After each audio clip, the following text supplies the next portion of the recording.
বেশি টুর্নামেন্ট আয়োজন করতে পারবো আমরা মনে করি, তত বেশি খেলোয়াড় আমরা আসলে পরবর্তী লেভেলে। সিলেটে মাঠে গড়িয়েছে আন্তঃবিশ্বনাথ উচ্চ বিদ্যালয় ফুটবল টুর্নামেন্ট। গত 17 জানুয়ারি নিজস্ব হোম গ্রাউন্ডে প্রথমবারের মতো এ টুর্নামেন্টের আয়োজন করে Biswanath sports development trust UK. টুর্নামেন্টের উদ্বোধনী অনুষ্ঠানে প্রধান অতিথি হিসেবে উপস্থিত ছিলেন সংগঠনের প্রধান উপদেষ্টা ও ভূমিদাতা শহীদুল ইসলাম সেলিম। খেলার আনুষ্ঠানিক উদ্বোধন করেন সিলেট জেলা ক্রীড়া অফিসার নূর হোসেন। এ সময় বিশেষ অতিথি হিসেবে উপস্থিত ছিলেন সংগঠনের সাংগঠনিক সম্পাদক এমরানুল হক, ইউপি চেয়ারম্যান দয়াল উদ্দিন তালুকদার, অর্থ সম্পাদক আব্দুল আলিম, টুর্নামেন্টের অর্থদাতা হাবিবুর রহমান সহ স্থানীয় গণ্যমান্য ব্যক্তিবর্গ। টুর্নামেন্টে অংশ নিচ্ছে মোট 16টি শিক্ষা প্রতিষ্ঠান। উদ্বোধনী ম্যাচে রামসুন্দর উচ্চ বিদ্যালয় 2-1 গোলে চান্দবরাং উচ্চ বিদ্যালয়কে পরাজিত করে।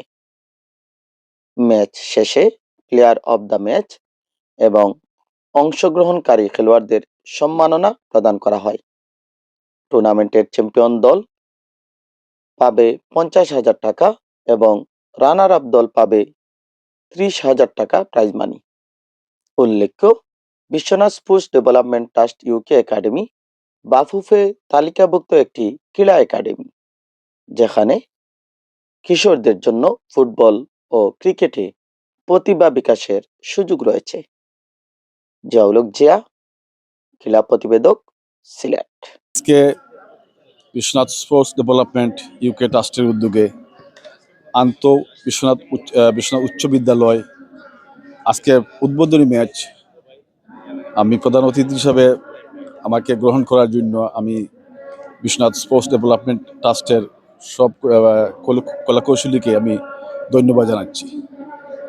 আসলে বিশ্বনাথ স্পোর্টস ডেভেলপমেন্ট ট্রাস্ট একটা ঐতিহ্য, একটা ব্র্যান্ড এখনকার সময়। আপনারা দেখতে পাচ্ছেন এই যে মাঠ, এই মাঠের পরিবেশ, এই মাঠ শুধু খেলার মাঠ নয়, এটা আমার কাছে মনে হচ্ছে যে একটা সংস্কৃতির মেলবন্ধন তৈরি হয়ে গেছে। স্টেডিয়াম, এবং ওনারা একটার পর একটা খেলা দিয়ে যাচ্ছেন। এইমাত্র একটা খেলা শেষ হয়ে গেছে, একাডেমি কাপ। এখন আজ থেকে বিশ্বনাথ উপজেলা উচ্চ বিদ্যালয় শুরু হচ্ছে এবং এইটা কন্টিনিউ থাকবে। তৃণমূলটাই হচ্ছে স্কুল ভিত্তিক, যেখান থেকে সত্যিকার অর্থে মেধাবী প্লেয়ার কিংবা সম্ভাবনা তৈরি হয়, যেখান থেকে সৃষ্টি হয়, যেখান থেকে আমরা মেধাবী প্লেয়ারদের বের করতে আনার সুযোগ আছে। সেই লক্ষ্য নিয়ে আমরা আসলে আমাদের ট্রাস্টে এই সংবিধান, এই আন্তঃ স্কুল যে টুর্নামেন্টটি, এটা ক্রিকেট ছিল প্রথমে, তারপরে আমাদের চিন্তা ছিল যে এক বছর ক্রিকেট, তারপর পরের বছর ফুটবল, এইভাবে ধারাবাহিকতা এটা চলবে। 16টা স্কুল অংশগ্রহণ করেছে, সেখানে তো অনেক ছাত্ররা আসতেছে। আমরা যেটা লক্ষ্য উদীয়মান এবং সুযোগ খোঁজার সুযোগের অপেক্ষায় সেই সুযোগটা আপনারা তৈরি করে দিচ্ছেন। আমরা যেটা আপনি জানেন, ফুটবলের আমাদের যে একাডেমি লেভেল থেকে আপনি জানেন বিশ্বনাথে আমাদের একাডেমি প্লেয়ারটা কোথা থেকে কোথায় গেছে, আপনি যেভাবে সাক্ষী, না তা তো আপনাদের রাজসাক্ষী। এখন এই যে আমাদের অ্যাচিভমেন্টের জায়গাটা উপমা দেওয়ার মতো। হ্যাঁ, আমরা যেগুলা মানে লক্ষ্য উদ্দেশ্য যে আমরা প্লেয়ার তৈরি করব, যতটুকু উপরে যাবে আমরা সহযোগিতা করে নিয়ে যাব।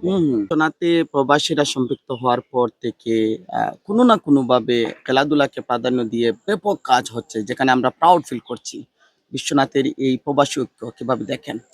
আসলে সত্যিকার অর্থে বিশ্বনাথ বলতে আপনি যখন চিন্তা করবেন প্রবাসীদের কথা, অবশ্যই বিশ্বনাথের নাম আসবে। সিলেটের মধ্যে অন্যতম একটি উপজেলা, প্রবাসী অধ্যুষিত উপজেলা। এখানে আসলে সত্যিকার অর্থে অনেক খেলাধুলা প্রেমী মানুষ আছেন, অনেক সংগঠক আছেন এবং অলরেডি অনেক সংগঠন সৃষ্টি হয়েছে। আমরা আসলে সত্যিকার অর্থে আমরা বিশ্বনাথবাসী খেলাধুলা প্রেমী। ফুটবল খেলা একটা আকর্ষণ মানুষের দেওয়া, যাতে খেলার একটা আকর্ষণ নিয়ে তারা মাঠে আইয়া এক্সারসাইজ ওইগুলো এবং তার জন্য ক্যারিয়ার গঠনের জন্য শরীরটাও মজবুত হয়ে গেল, শরীরটাও মজবুত হয়ে গেল। তো আমরা বিশেষ করে আমরা যত খেলোয়াল বাইরা আছেন, বিশ্বনাথ স্পোর্টস ডেভেলপমেন্ট ট্রাস্ট বা সম্মানিত সভাপতি, সেক্রেটারি, যারাও আছেন, আমি আশা করবো একটার প্রতি সকলের একটা ভালো একটা চিন্তা ভাবনা করতা, ভালো একটা ধারণা করতা, সেটা যেন যাতে- অব্যাহত থাকে। সেটা যেন অব্যাহত থাকে।